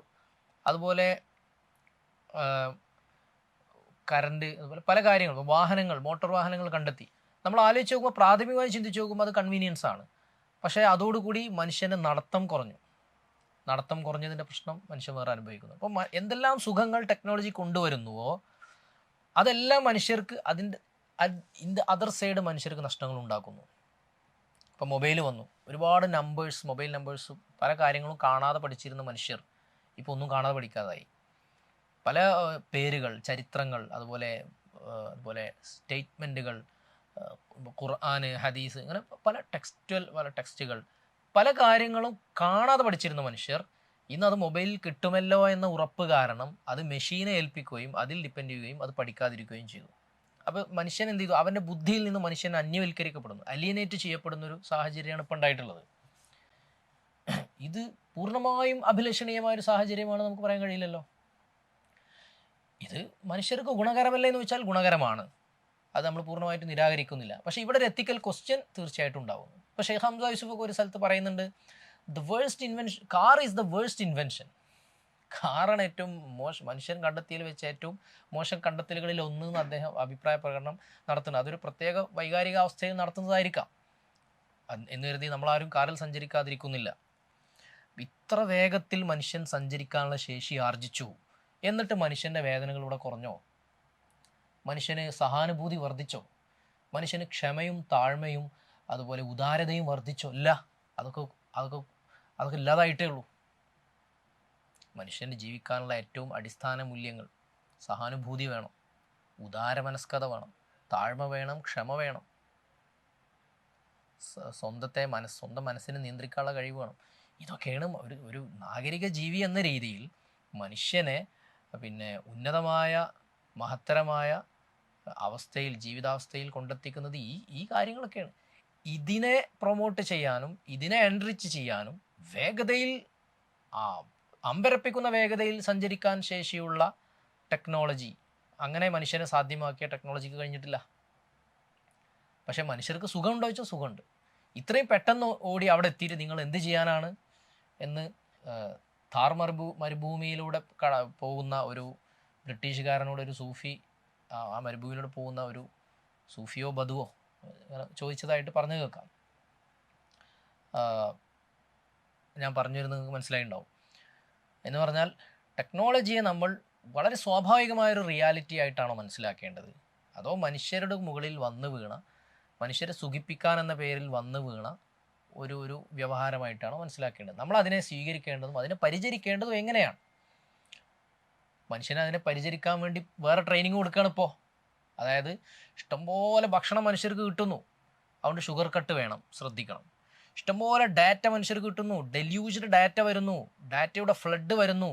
ഇത്ര നോട്ടിഫിക്കേഷൻസും ഡാറ്റയും സോഷ്യൽ മീഡിയയിലെ ഈ ഫ്ലോ, ഡാറ്റയുടെ ഇത്ര വലിയ ഫ്ലോ മനുഷ്യർക്ക് താങ്ങാനാവില്ല. അതുകൊണ്ട് തന്നെ ഈ അൽഗോരിതം അവർക്ക് ബ്രെയിൻ റോട്ട് ഉണ്ടാക്കുന്നു. അതുകൊണ്ട് നിങ്ങളെല്ലാവരും സ്ക്രീൻ ടൈം ശീലിക്കേണ്ടതുണ്ട് എന്ന് വിദഗ്ധർ പറയുന്നു. അപ്പോൾ അവിടെ ടെക്നോളജി ഉണ്ട്, അതിൻ്റെ സുഖങ്ങളുണ്ട്, അതിൻ്റെ സൗകര്യങ്ങളുണ്ട്. പക്ഷെ അതേസമയം അതിനെ അങ്ങനെ അങ്ങ് സ്വീകരിച്ചാൽ അത് മനുഷ്യർക്ക് നഷ്ടമാണ്. അതുകൊണ്ട് അവിടെ സ്ക്രീൻ ടൈം നിർബന്ധമാണ്. ഭക്ഷണം ഒരുപാട് കിട്ടുമ്പോൾ ഷുഗർ കട്ട് നിർബന്ധമാണ്. അപ്പോൾ ഇങ്ങനെ ഒരു ഗുണം മനുഷ്യർക്ക് വരുമ്പോൾ അതിൻ്റെ പ്രശ്നങ്ങളിൽ നിന്ന് രക്ഷപ്പെടാൻ മനുഷ്യർ, ദ അതർ സൈഡ് മനുഷ്യർ എക്സ്ട്രാ എഫേർട്ട് എടുക്കേണ്ടി വരുന്നു. ഇതാണിപ്പോൾ നിലവിലെ സാഹചര്യം. അപ്പോൾ ഇതിനെ ഇപ്പോൾ ഈ ഫുഡ് പ്രൊഡക്ഷൻ, ഇത്ര അമിതമായ ഫുഡ് പ്രൊഡക്ഷൻ യഥാർത്ഥത്തിൽ ആവശ്യമില്ല. ഇത് തിന്നുന്നതാണെങ്കിലോ കൂടുതൽ സാമ്പത്തിക ശേഷിയുള്ളവർ മാത്രം, അല്ലാത്തവർക്ക് പട്ടിണി കിടക്കുന്ന ആളുകൾ ഒരു വശത്തുണ്ടാവുന്നു. സൂപ്പർ മാർക്കറ്റിൽ പോകുമ്പോൾ ആളുകൾ ആവശ്യമില്ലാത്തത് വാങ്ങുന്നു. അത് വാങ്ങിയാലേ നല്ലതാവുകയുള്ളൂ, അത് വാങ്ങിയാലേ പുരോഗമനമാവുകയുള്ളൂ എന്ന് ഓരോ പ്രൊഡക്റ്റിനെ കുറിച്ചും വ്ളോഗർമാരും മാർക്കറ്റും മനുഷ്യരെ വിശ്വസിപ്പിക്കുന്നു. അങ്ങനെ മനുഷ്യരത് കൺസ്യൂം ചെയ്യുന്നു. മാർക്കറ്റ് വീണ്ടും അടുത്ത് ഇറക്കുന്നു. കാറുകളാണെങ്കിൽ അങ്ങനെയാണ്, ഫുഡ് പ്രോഡക്ട്സ് ആണെങ്കിൽ, മറ്റ് പൊസിഷൻസ് ആണെങ്കിൽ അങ്ങനെയാണ്, ബ്രാൻഡുകൾ, മൊബൈൽ പോലുള്ള ബ്രാൻഡുകൾ അങ്ങനെയാണ്, എല്ലാ കാര്യങ്ങളും അങ്ങനെയാണ്. അപ്പോൾ ഇതൊക്കെ ഇവിടെ ഉൽപ്പാദിപ്പിക്കുന്നത് മനുഷ്യരുടെ ആത്മാർത്ഥമായി നിഷ്കളങ്കമായി മനുഷ്യരുടെ ഗുണത്തിന് വേണ്ടിയിട്ടാണ് എന്ന തെറ്റിദ്ധാരണ മാറ്റിയിട്ടുള്ള ഒരു മനോഭാവത്തിൽ നിന്നുകൊണ്ടേ നമുക്ക് ടെക്നോളജിയെ സമീപിക്കാൻ കഴിയുള്ളൂ എന്നാണ് ഞാൻ പറഞ്ഞു വരുന്നത്. അപ്പോൾ മനുഷ്യർക്ക് പല രീതിയിലും ഇത് ഹാംഫുള്ളാണ്. അങ്ങനെ ആകുമ്പോൾ ഇത് ഹാംഫുൾ ആവാതിരിക്കാനുള്ള മാർഗങ്ങൾ എന്തെല്ലാം എന്ന് നമ്മൾ വളരെ സുശക്തമായ സുഭദ്രമായ ഒരു എത്തിക്കൽ ബേസിൽ നിന്നുകൊണ്ട് ശ്രദ്ധിക്കേണ്ട വിഷയമാണ്. സ്മാർട്ട് ഫോൺ മനുഷ്യരിൽ നിന്ന് വേർപ്പെടുത്തി കളഞ്ഞു. മാതാപിതാക്കളെ മക്കളിൽ നിന്ന്, മക്കളെ മാതാപിതാക്കളിൽ നിന്ന്, ഭാര്യയെ ഭർത്താവിൽ നിന്ന്, ഭർത്താവിനെ ഭാര്യയിൽ നിന്ന്, അധ്യാപകരെ വിദ്യാർത്ഥികളിൽ നിന്ന്, വിദ്യാർത്ഥികളെ അധ്യാപകരിൽ നിന്ന്, എല്ലാം സ്മാർട്ട് ഫോൺ മനുഷ്യനെ ഓരോരുത്തരെയും ഓരോ ഇൻഡിവിജ്വലാക്കി മാറ്റിക്കളഞ്ഞു. ഇത് ഡിസൈറബിൾ ആണോ? ഇത് അബ്സല്യൂട്ട്ലി ഡിസൈറബിൾ ആണോ? അല്ല. ഇതിൽ അനഭിലഷണീയമായ ചില കാര്യങ്ങൾ സംഭവിച്ചിട്ടുണ്ട്. അപ്പോൾ അതിനെ ഡീല് ചെയ്യാൻ നമ്മൾ പഠിക്കണമെന്നുണ്ടെങ്കിൽ ഇതെങ്ങനെ പരിഹരിക്കാം എന്നൊരു ഒരു ചിന്ത നമുക്ക് വരണമെന്നുണ്ടെങ്കിൽ തന്നെ നമ്മൾ ടെക്നോളജികൾക്ക് പിന്നിലെ ഫിലോസഫിയെക്കുറിച്ച് മനസ്സിലാക്കേണ്ടിയിരിക്കുന്നു. എന്തിനാണ് ടെക്നോളജി? മനുഷ്യരെ സുഖിപ്പിക്കാനാണോ? മനുഷ്യരെ സുഖിപ്പിക്കാനാണ് ടെക്നോളജി എന്ന് പറഞ്ഞു കഴിഞ്ഞാൽ നമുക്കിതിനൊന്നും എതിർക്കാൻ കഴിയില്ല, ഇതിനോടൊന്നും ഒരു സമീപനം സ്വീകരിക്കാൻ കഴിയില്ല. ഈ വന്നത് അപ്പാടെ നമ്മൾ വിഴുങ്ങേണ്ടി വരും. ഗുണമുള്ളത് മാർക്കറ്റുകൾക്കും ടെക്നോക്രാറ്റ് ഭീമന്മാർക്കും മാത്രമായിരിക്കും. നമ്മുടെ സമയവും നമ്മുടെ ബന്ധങ്ങളും നമ്മുടെ പഠനശേഷിയും നമ്മുടെ തീരുമാനങ്ങൾ എടുക്കാനുള്ള കഴിവും എല്ലാം നഷ്ടപ്പെടും. നമ്മുടെ സാമൂഹിക ഇൻട്രാക്ഷനുള്ള ശേഷിയും പ്രാപ്തിയും നഷ്ടപ്പെടും. അപ്പം അങ്ങനെ അങ്ങ് വിഴുങ്ങാതെ ഇതിനെ എങ്ങനെ കൈകാര്യം ചെയ്യാം, how to deal with it എന്നുള്ളത് ഒരു പ്രധാനപ്പെട്ട ക്വസ്റ്റ്യനാണ്. ഹുസൈൻ നസർ പറയുന്ന ഒരു രസകരമായ സ്റ്റേറ്റ്മെൻ്റ് ഉണ്ട്. Paradoxically, all time-saving devices of modern technology destroyed the time. Email puts pressure upon you to answer immediately. സമയം ലാഭിക്കാനെന്ന പേരിൽ ആധുനിക ടെക്നോളജി ഉണ്ടാക്കിവിട്ട എല്ലാ ഡിവൈസുകളും നമ്മുടെ സമയം നഷ്ടപ്പെടുത്തിക്കൊണ്ടിരിക്കുകയാണ്. ശരിയാണ്, അദ്ദേഹം ഇമെയിലിനെ കുറിച്ചാണ് പറഞ്ഞത്. സോഷ്യൽ മീഡിയ ഇന്നിപ്പോൾ നിലവിൽ വളരെ ഉയർന്ന നിലവാരമുള്ള സ്മാർട്ട് ഫോണുകളുടെ അവസ്ഥ അത് തന്നെയാണ്. അദ്ദേഹം ഇമെയിലിനെ കുറിച്ചാണ് പറഞ്ഞത്. നോട്ടിഫിക്കേഷൻസ് മനുഷ്യൻ്റെ ആങ്സൈറ്റിയെ ഉദ്ദീപിപ്പിക്കുകയാണ് ചെയ്യുന്നത്, ആങ്സൈറ്റി കൂട്ടുകയാണ് ചെയ്യുന്നത്, വിഷാദ രോഗത്തിലേക്ക് എത്തിക്കുകയാണ് ചെയ്യുന്നത്. അപ്പോൾ ഇതൊരു പ്രശ്നമാണോ എന്ന് വെച്ചാൽ പ്രശ്നമാണ്. ഇതിനെങ്ങനെ പരിഹരിക്കണം എന്ന ചിന്ത നമുക്ക് ഉണ്ടാവണമെന്നുണ്ടെങ്കിൽ സയൻസിൻ്റെ പിന്നിലെ ഫിലോസഫി, ടെക്നോളജിയുടെ പിന്നിലെ ഫിലോസഫി, ജീവിതത്തിൽ വരുന്ന പുതിയ കണ്ടുപിടുത്തങ്ങളെ എങ്ങനെ സമീപിക്കണം എന്നതിൻ്റെ ഫിലോസഫി നമ്മൾ മനസ്സിലാക്കുകയും അതിൽ തിരുത്തലുകൾ നടത്തുകയും ചെയ്യണം എന്നാണ് നമ്മൾ പറഞ്ഞു വരുന്നത്. അപ്പോൾ വെസ്റ്റേൺ ട്രഡീഷനിൽ മാത്രമല്ല, നോൺ വെസ്റ്റേൺ ട്രഡീഷനിലൊക്കെ അതത് പാരമ്പര്യങ്ങളിൽ ജീവിതത്തിലുണ്ടാകുന്ന പുതിയ മാറ്റങ്ങളെ എങ്ങനെ ജീവിതത്തിലേക്ക് ഇൻകോർപ്പറേറ്റ് ചെയ്യാം, സ്വീകരിക്കാം, തിരസ്കരിക്കാം എന്നതിനെക്കുറിച്ച് കാഴ്ചപ്പാടുകൾ ഉണ്ടാവാം. ഇസ്ലാമിന് അതിൻ്റേതായ വേൾഡ് വ്യൂ ഉണ്ട്. പുതിയ മാറ്റങ്ങളെ എങ്ങനെ സ്വീകരിക്കാം, ആ വേൾഡ് വ്യൂ അനുസരിച്ചുള്ള ചർച്ചകൾ നമ്മൾ നടത്തേണ്ടി വരും. അതിനൊരു എത്തിക്കൽ ക്വസ്റ്റ്യനായിട്ട് സ്വീകരിക്കേണ്ടി വരും. ഇതൊന്നും സ്വീകരിക്കാതെ ഇതിനെല്ലാം കൂടി എതിർക്കുകയാണോ, ഇതെല്ലാം നമ്മൾ അനുഭവിക്കേണ്ടതല്ലേ, മനുഷ്യരുടെ സൗകര്യമല്ലേ എന്നുള്ള വളരെ നെയ്വ് ആയിട്ടുള്ള ഒരു നിലപാടിലേക്ക് നമ്മൾ പോകാതിരിക്കണം. അതാണ് ഈ വിഷയത്തിൽ നമ്മൾ ശ്രദ്ധിക്കേണ്ട ജാഗ്രത. ഈ വിഷയത്തിൽ നമുക്ക് ഉണ്ടാവേണ്ട ജാഗ്രത അതാണ്. അപ്പോൾ സ്വാഭാവികമായിട്ട് സംശയം ഉണ്ടാവും. മുസ്ലിം പാരമ്പര്യങ്ങളിലൊക്കെ ശാസ്ത്ര സാങ്കേതിക വിദ്യയൊക്കെ ഒരുപാട് മുന്നോട്ട് പോയിരുന്നല്ലോ. അവരെങ്ങനെയാണ് ശാസ്ത്രത്തെയും സാങ്കേതിക വിദ്യയെയും ഒക്കെ സമീപിച്ചത് എന്നുള്ളൊരു പ്രധാനപ്പെട്ട ചോദ്യമുണ്ട്. അത് വളരെ രസകരമായിരുന്നു. ഹുസൈൻ നസർ അതിനെക്കുറിച്ച് പറയുന്നുണ്ട്. ഇപ്പോൾ വാട്ടർ വീലുകൾ, കോംപ്ലിക്കേറ്റഡായ ക്ലോക്കുകൾ ഒക്കെ ഉണ്ടാക്കിയിരുന്നു മുസ്ലിങ്ങൾ. എലിഫൻ്റ് ക്ലോക്ക് ഒക്കെ നമ്മൾ ചരിത്രത്തിൽ കണ്ടതാണ്. മുസ്ലിം എൻജിനീയർമാർ അതുണ്ടാക്കിയത് അവരുടെ കഴിവിൻ്റെ മാനിഫെസ്റ്റേഷനായിട്ടും അമ്യൂസ്മെൻ്റ് ആയിട്ടൊക്കെ ആയിരുന്നു, അല്ലാതെ ഇൻഡസ്ട്രിയൽ ആവശ്യങ്ങൾക്ക് വേണ്ടിയിട്ടായിരുന്നില്ല. മനുഷ്യരെ ആഡംബരപ്രിയരാക്കാനുള്ള ആ ഒരു പേർപ്പസ് അവർക്ക് ഉണ്ടായിരുന്നില്ല. ഉദാഹരണത്തിന് ചരിത്രത്തിൽ അൽ ജസരിയുടെ റോബോട്ടുകളെ കുറിച്ച് കാണാം. അൽ ജസരി റോബോട്ട് ഉണ്ടാക്കിയിരുന്നു, കൈകൾ കഴുകാനും ഭക്ഷണ സാധനങ്ങൾ എടുത്തു തരാനൊക്കെ പറ്റിയ. അദ്ദേഹം മരങ്ങൾ ഉപയോഗിച്ചു, ചില ഗിയറുകൾ ഉപയോഗിച്ചു. കിതാബുൽ ഹയ്യൽ എന്ന തൻ്റെ പുസ്തകത്തിൽ 100ഓളം ഇങ്ങനത്തെ മെഷീനുകൾ എങ്ങനെ ഉണ്ടാക്കാം അതിൻ്റെ ഒരു സജഷൻസ് അദ്ദേഹം എഴുതിയിട്ടുണ്ട് കിതാബുൽ ഹയ്യലിൽ. അപ്പോൾ ഹൈഡ്രോളിക് എഫക്റ്റുകൾ, ജലത്തിൻ്റെ ഫോഴ്സ്, അതുപോലെ വായുവിൻ്റെ ഫോഴ്സ്, ഇതൊക്കെ ഉപയോഗിച്ചിട്ട് മെഷീനുകളെ എങ്ങനെ ചലിപ്പിക്കാം. ഡിജിറ്റൽ മെഷീനുകളല്ല, അതുപോലുള്ള മെഷീനുകൾ അദ്ദേഹം ഉണ്ടാക്കിയിട്ടുണ്ടായിരുന്നു. പൂർവ്വകാല മുസ്ലിം പണ്ഡിതന്മാർ, ശാസ്ത്ര സാങ്കേതിക വൈദഗ്ധ്യം നേടിയ പണ്ഡിതന്മാർ ഉണ്ടാക്കിയിട്ടുണ്ടായിരുന്നു. പക്ഷെ അവരുടെ ലക്ഷ്യം അമ്യൂസ്മെൻറ്റ് മാത്രമായിരുന്നു.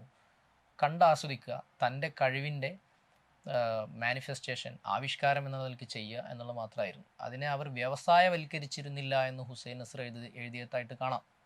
ഹാറൂൺ റഷീദ് പുരാതന ഫ്രാൻസിലെ ഷാർലിമാൻ രാജാവിന് ഒരു ക്ലോക്ക് കൊടുത്ത കഥ നമ്മൾ കേട്ടിട്ടുണ്ട്. ക്ലോക്ക് സമ്മാനം കൊടുത്തു അബ്ബാസി ഖലീഫ ഹാറൂൺ റഷീദ്. അപ്പോൾ അദ്ദേഹം അതൊരു സിഹ്റ എന്നൊക്കെ പറഞ്ഞിട്ട് അതിനെ തള്ളിക്കളഞ്ഞു, അതിനെ തിരസ്കരിച്ചു. അദ്ദേഹം ഭയത്തോടെയാണ് അതിനെ കണ്ടത് എന്നാണ്. അപ്പോൾ അത് ആ സമയം സൂചിപ്പിക്കുന്ന രീതിയിലുള്ള ചില ചലനങ്ങളൊക്കെ അതിനകത്ത് കണ്ടപ്പോൾ, അപ്പോൾ അത്രയും മുസ്ലിങ്ങൾ ശാസ്ത്രത്തിൽ മുന്നോട്ട് പോയിരുന്നു. പക്ഷേ വ്യവസായവൽക്കരണത്തിലൂടെ മനുഷ്യരെ ആഡംബരപ്രിയരാക്കുന്ന ഒരു രീതി ആയിരുന്നില്ല മനുഷ്യർക്ക് സൗകര്യം ഉള്ള രീതിയിലൊക്കെ ടെക്നോളജി ഡിസൈൻ ചെയ്യാം, അത് പ്രശ്നമുള്ള കാര്യമൊന്നുമല്ല, നമ്മളതിനെ എതിർക്കേണ്ടതില്ല. പക്ഷേ അത് മാത്രം പേർപ്പസ് ആവുന്ന രീതിയിലേക്ക്, അതിലൂടെ പണക്കൊഴുപ്പ് മാത്രം ടെക്നോക്രാറ്റുകൾ ലക്ഷ്യം വെക്കുന്ന രീതിയിലേക്ക് മാറുന്ന ഒരു സാഹചര്യം ഇസ്ലാമിക പാരമ്പര്യങ്ങളിൽ ശാസ്ത്രവും സാങ്കേതിക വിദ്യയും കൈകാര്യം ചെയ്തപ്പോൾ ഉണ്ടായിരുന്നില്ല എന്നാണ് നമ്മൾ പറഞ്ഞു വരുന്നത്. ഈ ഷാർലിമാൻ ഇത് ടെക്നോളജി, ഈ ഒരു ക്ലോക്കിൻ്റെ ടെക്നോളജി ഷാർലിമാൻ ഫ്രാൻസിലെ ചക്രവർത്തിക്ക് അത് അങ്ങനെ മാജിക്കായിട്ട്, സിഹിറായിട്ട്, ബ്ലാക്ക് മാജിക്കൊക്കെ ആയിട്ട് അനുഭവപ്പെടാനുള്ള ഒരു കാരണം എന്ന് പറഞ്ഞാൽ അത് സംബന്ധമായ ഒരു വീക്ഷണം, ഒരു പെർസ്പെക്റ്റീവ് ഉണ്ട്. ഇപ്പോൾ ആർതർ സി ക്ലാർക്ക് പറയുന്നുണ്ട്, അദ്ദേഹത്തിൻ്റെ തേർഡ് ലോ, അദ്ദേഹം കുറച്ച് കാര്യങ്ങൾ പറയുന്നുണ്ട്.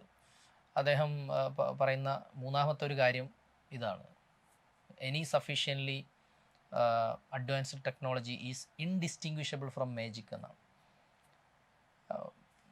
വളരെ അഭൂതപൂർവമായ രീതിയിൽ മനുഷ്യരുടെ ജീവിതം പാടെ മാറ്റിക്കളയുന്ന രീതിയിൽ വളരെ റാഡിക്കലായിട്ടുള്ളൊരു മാറ്റം കൊണ്ടുവരുന്ന ഏത് ടെക്നോളജിയും അത് ഇൻഡിസ്റ്റിങ്വിഷബിൾ ഫ്രം മാജിക്കിൽ നിന്നും വ്യത്യസ്തമായിട്ട് അതിനെ കാണാൻ കഴിയില്ല. ഒരു സാധാരണ മനുഷ്യന് അതിൻ്റെ ഉള്ളിൽ എന്ത് നടക്കുന്നു എന്നറിയാത്തൊരു മനുഷ്യന് ഇത് തമ്മിലുള്ള വ്യത്യാസം മനസ്സിലാക്കാൻ കഴിയില്ല എന്ന് അദ്ദേഹം പറഞ്ഞിട്ടുണ്ട്. അപ്പോൾ നമ്മളൊക്കെ ആലോചിച്ച് നോക്കുമ്പോൾ ഒരു 200 കൊല്ലം മുമ്പ് അല്ലെങ്കിൽ 300 കൊല്ലം മുമ്പ് മരണപ്പെട്ട ഒരാൾ ഇന്നിപ്പോൾ ഈ ലോകത്തേക്ക് കടന്നു വരികയാണ്. മെഷീനുകളുടെയും പിന്നെ ഓട്ടോമേഷൻ്റെയും ഡിജിറ്റൽ അൽഗോരിതങ്ങളുടെയും ഒക്കെ ഈ ലോകത്തേക്ക് ഒരാൾ കടന്നു വരാൻ സങ്കല്പിച്ചോ, അയാൾ ഇതും ഇവിടെ മൊത്തം സിഹിറാണ്, ബ്ലാക്ക് മാജിക് ആണെന്ന് അയാൾ കരുതിപ്പോവും. കാരണം അത്രയും ചടുലമായിട്ടും അത്രയും സമൂലമായിട്ടും മനുഷ്യ ജീവിതത്തെ ഇത് മാറ്റിക്കളഞ്ഞിട്ടുണ്ട് കഴിഞ്ഞൊരു 250 വർഷം കൊണ്ട്. അപ്പോൾ ഇതിനെ ആർതർ സി ക്ലാർക്കിൻ്റെ ഒരു പ്രയോഗം മുൻനിർത്തി നമ്മൾ ഷാർലിമാൻ്റെ ആ ഒരു അമ്പരപ്പിനെ, മുസ്ലിം ലോകത്തു നിന്നും വന്ന സമ്മാനമായി കിട്ടിയ ക്ലോക്കിനോട് അദ്ദേഹം സമീപിച്ച രീതിയെ നമ്മൾ വിലയിരുത്താൻ ശ്രമിച്ചു എന്ന് മാത്രം. കാൽക്കുലേറ്ററിനെ കുറിച്ച് പറഞ്ഞതുപോലെ തന്നെ ഹുസൈൻ നസീർ കമ്പ്യൂട്ടറിനെ കുറിച്ചൊക്കെ പറയുന്നത്, അദ്ദേഹം മനുഷ്യരുടെ ആ വിരൽ വരം, മനുഷ്യരുടെ ചിത്രകാരന്മാരുടെ ഒരു വിരൽ വരം, അതിനെ ആ കഴിവിൽ നിന്നും ചിത്രകാരന്മാരെ അലിയനേറ്റ് ചെയ്ത് കളഞ്ഞു, അന്യവൽക്കരിച്ച് കളഞ്ഞു പുതിയ ടെക്നോളജി. ഇപ്പോൾ ടെക്നോളജി ഉപയോഗിച്ചുകൊണ്ട് എന്ത് ചിത്രവും വരക്കാം. മനുഷ്യൻ്റെ ക്രിയേറ്റിവിറ്റിയെ തോൽപ്പിക്കാൻ ഒരു പരിധിവരെ കഴിയില്ല എങ്കിൽ പോലും ഒരു വിധം മനുഷ്യനെ റിഡണ്ടൻ്റ് ആക്കുന്ന വിധം, മനുഷ്യനെ അപ്രസക്തനാക്കി കളയും വിധം മനുഷ്യൻ്റെ വിരലുപയോഗിച്ചിട്ടുള്ള കരവിരുതിനെ അവൻ്റെ വരക്കാൻ പോകുന്ന ചിത്രങ്ങളിൽ നിന്നും വേർപ്പെടുത്തി കളഞ്ഞു ടെക്നോളജി. അതുപോലെ മനുഷ്യ മനസ്സിനെ അത് ശൂന്യമാക്കി കളഞ്ഞു കമ്പ്യൂട്ടർ മനുഷ്യ മനസ്സിനെ ശൂന്യമാക്കി കളഞ്ഞു. അതുപോലെ ടെക്നോളജികൾ എന്ത് ചെയ്തു? മനുഷ്യരുടെ കഴിവിൽ നിന്നും പിന്നെ പുതിയ ഉൽപ്പന്നങ്ങളെ വേർപ്പെടുത്തി കളഞ്ഞു. ഇതുകൊണ്ട് സംഭവിച്ചത് എന്താ വെച്ചാൽ മനുഷ്യർക്ക് വെക്കേഷൻ ആവശ്യമായി വന്നു. ഹുസൈൻ നസറിൻ്റെ വളരെ രസകരമായൊരു ഒരു ഒരു ഒരു നിരീക്ഷണമാണ്. അതായത് ഇതൊക്കെ മെഷീനുകൾ ഏറ്റെടുത്തപ്പോൾ, ഇതൊക്കെ വ്യവസായ അടിസ്ഥാനത്തിലായി മാറിയപ്പോൾ പിന്നെ മനുഷ്യർക്ക് എന്ത് ചെയ്യേണ്ടി വന്നു? അമ്യൂസ്മെൻ്റ് ഇല്ലാതായിപ്പോയി. അപ്പോൾ അവർ ആഴ്ചയിൽ 6 ദിവസം ഇങ്ങനെ കഷ്ടപ്പെട്ട് മെഷീനുകളുമായി മല്ലിടുകയും 7-ാം ദിവസം അവർക്ക് വെക്കേഷൻ ആവശ്യമായി വരികയും ചെയ്തു. പക്ഷേ ഇസ്ലാമിക ലോകത്തെ തൊഴിൽ സംസ്കാരവും തൊഴിൽ രീതിയും ഇങ്ങനെ ആയിരുന്നില്ല. ഇസ്ലാമിക ലോകത്തെന്ന് മാത്രമല്ല പൂർവാധുനിക പാരമ്പര്യ സമൂഹങ്ങൾ, ട്രഡീഷണൽ സൊസൈറ്റികൾ, അവരുടെ വീക്കെൻഡുകളൊക്കെ വർക്കുമായി ഇൻ്റഗ്രേറ്റഡ് ആയിരുന്നു. അവർ ചെയ്യുമ്പോൾ തന്നെ അവർക്ക് അമ്യൂസ്മെൻറ്റും വെക്കേഷനും കിട്ടിയിരുന്നു. കാരണം അവർ ആസ്വദിച്ച് ചെയ്യുകയായിരുന്നു. അവരുടെ കഴിവിൻ്റെ ആവിഷ്കാരങ്ങൾ പ്രൊഡക്റ്റായി വരുമ്പോൾ ആ പ്രൊഡക്റ്റിൽ നിന്നും അവർ അന്യവൽക്കരിക്കപ്പെട്ടിരുന്നില്ല. അവർ ചെയ്യുന്ന പണി അവർക്ക് നേർക്കുനേർ കണ്ട് ആസ്വദിച്ച് ചെയ്യാമായിരുന്നു. ഇങ്ങനെയൊക്കെ അദ്ദേഹം വിലയിരുത്തിയതായിട്ട് നമുക്ക് കാണാൻ കഴിയും. ഇത്രയും കാര്യങ്ങളാണ് പറയാനുള്ളത്. ഇപ്പോൾ AI യുഗം വന്നു. AI സംബന്ധിച്ചിടത്തോളം നമുക്ക് അതിൻ്റേതായ ആശങ്കകളുണ്ട്. അത് മനുഷ്യജീവിതത്തെ എങ്ങനെ സമൂലമായി മാറ്റിമറിക്കും എന്നതിനെക്കുറിച്ച് ഇപ്പോഴും ചർച്ചകൾ നടക്കുന്നു. അത് സംബന്ധമായ നൈതികമായ പ്രശ്നങ്ങൾ ശാസ്ത്രജ്ഞന്മാരും ദാർശനികരും ചർച്ച ചെയ്തുകൊണ്ടിരിക്കുന്നു. AI കയറൂരി വിട്ടാൽ അത് മനുഷ്യരെ ഇല്ലാതാക്കി കളയുമോ എന്ന സംശയത്തിൽ ആളുകൾ ജീവിക്കുന്നു. അതുകൊണ്ട് തന്നെ പല ആളുകളും AI ബന്ധപ്പെട്ട വലിയ തോതിലുള്ള പലതരം റിസർച്ചുകളെയും ഒപ്പുശേഖരണം നടത്തി തടഞ്ഞിരിക്കുന്നു. അങ്ങനെയൊക്കെയുള്ള വാർത്തകളാണ് ഇപ്പോൾ ഇന്ന് വന്നുകൊണ്ടിരിക്കുന്നത്. ഇപ്പോൾ AI ബന്ധപ്പെട്ടും നമുക്ക് ഇത്തരം ചർച്ചകൾ നടത്തേണ്ടതാണ്. ഇപ്പോൾ യുവൽ ഹരാരി 2 വിധം കാറുകളെ കുറിച്ച് പറയുന്നുണ്ട്. 2 വിധം കാറുകൾ എന്ന് പറയുമ്പോൾ AI വന്നാൽ, പൂർവമായ ഓട്ടോമേറ്റഡ് ആയുള്ളൊരു യുഗം വന്നു കഴിഞ്ഞാൽ വൈകാതെ വരും. ഒരു കാർ ഓടിപ്പോവുകയാണ്, ഹൈവേയിലൂടെ ഒരു കാർ കുതിച്ച് പായുന്ന സമയത്ത് ആ കാറിനെ ഫോളോ ചെയ്തൊരു കുട്ടി വരികയാണ്. ആ കാറിൻ്റെ മുമ്പിലേക്ക് തൻ്റെ പന്ത് ഫോളോ ചെയ്തൊരു കുട്ടി വരികയാണ്. അപ്പോൾ ഈ കാറിന് ഓട്ടോമേറ്റഡ് കാറാണ്. ഈ കാറിന് 2 ഓപ്ഷൻ ഉണ്ട്. ഒന്നുകിൽ ഈ കുട്ടിയെ ഇടിച്ച് തെറിപ്പിക്കാം, എന്നിട്ട് കാറിനെ സേഫാക്കാം, പിന്നിൽ കിടന്നുറങ്ങുന്ന വിശ്രമിക്കുന്ന കാറിൻ്റെ ഉടമയെ സേഫാക്കാം. രണ്ടാമത്തെ ഓപ്ഷൻ, ഈ കുട്ടിയെ എന്ത് വില കൊടുത്തും രക്ഷിക്കാം. പവർ ബ്രേക്ക് കൊടുക്കുന്നു, ചിലപ്പോൾ കാറ് സ്കിഡായി പോവാം, കാറ് മലക്കം മറിയാം, അല്ലെങ്കിൽ കാറ് വെട്ടിത്തിരിഞ്ഞ് തൊട്ടപ്പുറത്തുള്ള ട്രക്കിൽ പോയി ഇടിച്ച് കാറിൽ വിശ്രമിക്കുന്ന ഉടമയുടെ ജീവിതത്തെ അപായപ്പെടുത്താം. ഇതിലേത് മാർഗം ഈ കാറ് സ്വീകരിക്കും എന്നൊരു നൈതികമായ ചോദ്യമുണ്ട്. ഈ ചോദ്യത്തെ എങ്ങനെ നേരിടാം? ഇപ്പോൾ യുവൽ ഹരാരി അത് ആ സിനാരിയോ വിശദീകരിച്ചിട്ട് പറയുകയാണ്, ഇവിടെ മെക്കാനിക്കൽ എഞ്ചിനീയർമാരാണല്ലോ ഈ കാറിനെ തീരുമാനമെടുക്കാനുള്ള ഒരു അൽഗോരിതം അവരാണല്ലോ ഡിസൈൻ ചെയ്യുക.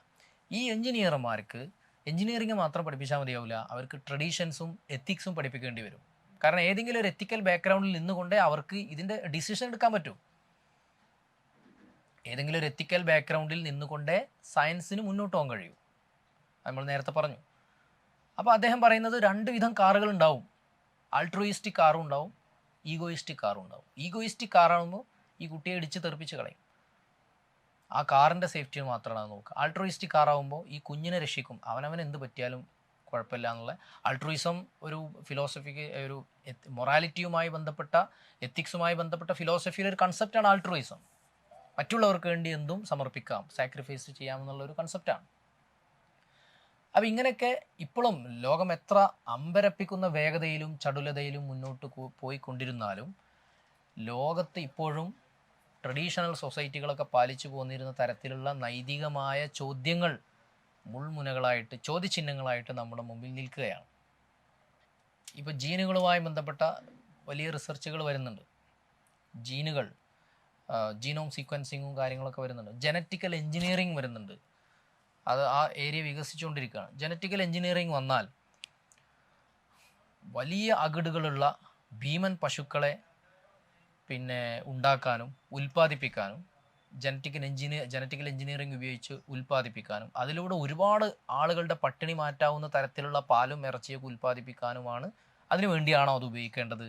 അതോ ഒരു സൂപ്പർ മാനെ ഉണ്ടാക്കിയിട്ട് ഒരൊറ്റ അറ്റാക്ക് കൊണ്ട് ഒരുപാട് മനുഷ്യരെ കൊല്ലാൻ പറ്റാവുന്ന രീതിയിലേക്കുള്ള, അങ്ങനെ അതിനുള്ള പ്രാപ്തിയുള്ള ഒരു സൂപ്പർ മാനെ ഉണ്ടാക്കുകയാണോ ചെയ്യേണ്ടത് എന്ന് ശാസ്ത്രത്തിന് പറയാൻ കഴിയില്ല. അത് രണ്ടും ചെയ്യാൻ ശാസ്ത്രത്തിന് കഴിയും. പക്ഷെ ഇതിലേത് ചെയ്യണം എന്ന് തീരുമാനിക്കാനുള്ള എത്തിക്കൽ ബാക്ക്ഗ്രൗണ്ട് ശാസ്ത്രത്തിനില്ല. ആരാണോ അത് ഉപയോഗിക്കുന്നത് അവർക്കനുസരിച്ചിരിക്കും. അവർ കമ്മ്യൂണിസ്റ്റ് ഭരണകൂടം, ഒരു സോഷ്യലിസ്റ്റ് ഭരണകൂടമാണെന്നുണ്ടെങ്കിൽ, അവർ ആത്മാർത്ഥമായിട്ട് മനുഷ്യരുടെ പട്ടിണി മാറ്റാൻ ഇറങ്ങി പുറപ്പെട്ട ആളുകളാണെങ്കിൽ ഒരു പക്ഷേ ഭീമൻ പശുക്കൾ അവരുണ്ടാക്കിയേക്കാം. നേരെ മറിച്ച് ഒരു ഇമ്പീരിയലിസ്റ്റ് മൈൻഡുള്ള ഒരാളാണെന്നുണ്ടെങ്കിൽ, അങ്ങനെ ഒരു ഭരണകൂടമാണെന്നുണ്ടെങ്കിൽ, തൻ്റെ കോളനികളിൽ ഇരച്ചു കയറി ചുരുങ്ങിയ സമയം കൊണ്ട് കൂടുതൽ ആളെ കൊല്ലുന്ന സൂപ്പർ മനുഷ്യന്മാരെ ജനറ്റിക്കൽ എഞ്ചിനീയറിംഗ് ഉപയോഗിച്ചിട്ട് അവരുണ്ടാക്കിയേക്കാം. അപ്പോൾ ശാസ്ത്രത്തിന് ഒരിക്കലും, അല്ലെങ്കിൽ ടെക്നോളജിക്ക് ഒരിക്കലും നന്മതിന്മകൾ തീരുമാനിക്കാൻ കഴിയില്ല എന്നുള്ളതാണ്. അത് ഒരു എത്തിക്കൽ ബാക്ക്ഗ്രൗണ്ട് അവർക്ക് ഉണ്ടായേ തീരൂ.